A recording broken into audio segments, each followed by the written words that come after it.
Belakangan ini, semua makhluk lagi pada deg-degan nungguin hasil perundingan nuklir antara Amerika dan Iran. Kalau gagal, boom, meledak. Trump is dialing up the pressure on Iran, sending a second aircraft carrier into the Middle East, insisting the US will need it if the regime does not agree to a deal. A very big carrier group to Iran. I'd love to see if we could make a deal. They've been difficult to make a deal. I thought we would have had a deal last time. They wish they did. That's what we did, Midnight Hammer. Hubungan internasional tuh emang selalu menarik karena di dalamnya banyak negara, ada banyak kepentingan yang ujungnya jadi banyak drama. Jujur kayak tongkrongan tuh, ya. Drama itu juga termasuk soal pemanfaatan nuklir.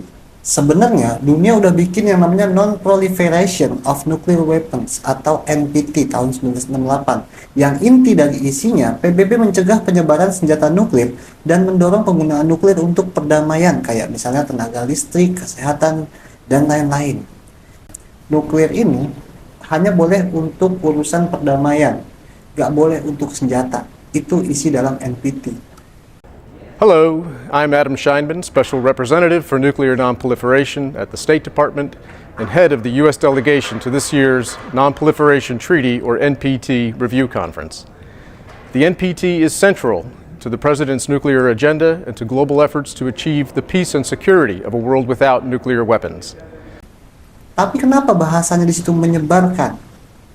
Karena di dunia ini sebenarnya udah ada 9 negara yang punya senjata nuklir, di mana 5 negara kayak Amerika, Rusia, Prancis, Inggris, dan Cina, mereka terikat perjanjian NPT.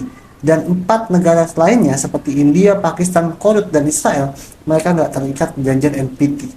Nah, mereka yang udah punya senjata nuklir ini berjanji untuk nggak menyebarkan, dan yang belum punya berjanji untuk nggak minta. Di sini masalah dimulai. Iran sebelumnya nggak punya nuklir sama sekali. Di tahun 1950-an, Amerika itu pernah jadi konco kental sama Iran semasa Raja Shah Muhammad Reza Pahlavi, raja kedua sekaligus raja terakhir monarki Iran sebelum revolusi Iran tahun 1979 nantinya.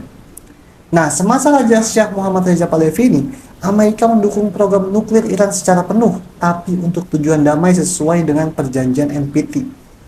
Tahun 1979, ketika terjadi revolusi Iran di mana Shah Muhammad Reza Pahlavi digulingkan karena menurut rakyat Iran waktu itu terlalu jadi boneka barat mas.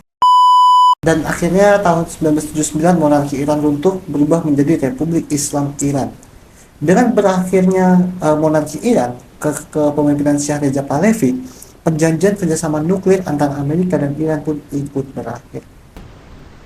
Tapi berakhir perjanjian nuklir ini bukan berarti Iran menghentikan program nuklir. Justru malah kali ini pengembangan dilakukan secara tertutup dan menghasilkan kecurigaan Barat kalau Iran sedang berusaha mengembangkan senjata nuklir, yang mana itu disinyalir sudah melanggar perjanjian NPT. Drama banget kan? Nah, pada zaman Presiden Obama di tahun 2015, Amerika sebenarnya udah bernegosiasi lagi dengan Iran dan muncullah kesepakatan JCPOA atau Joint Comprehensive Plan of Action, yang isinya Iran setuju untuk membatasi penelitian pengayaan uranium ke tingkat 3,67% dengan imbalan pencabutan sanksi embargo ekonomi internasional. Kemajuan tenanglah dunia saat itu. Iran has reached a historic agreement with major world powers over its nuclear program. But what is Iran giving up, and how does it benefit in the long run? The 109-page document boils down to 5 main areas.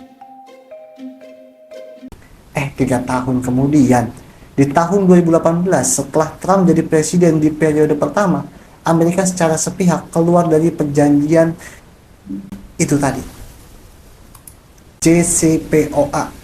Keluarlah Amerika secara sepihak. Perjanjian ini dianggap terlalu lemah, cacat, dan bodoh lah pokoknya. Gak ada garansi Iran mau nurutin ambisi nuklirnya, menurut Donald Trump.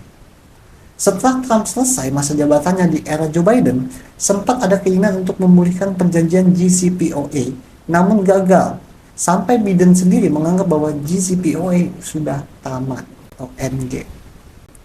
Nah, sekarang ini Iran dikabarkan sudah melakukan pengayaan uranium ke tingkat 60%. Jauh dari kesepakatan JCPOA yang cuma 3,67%.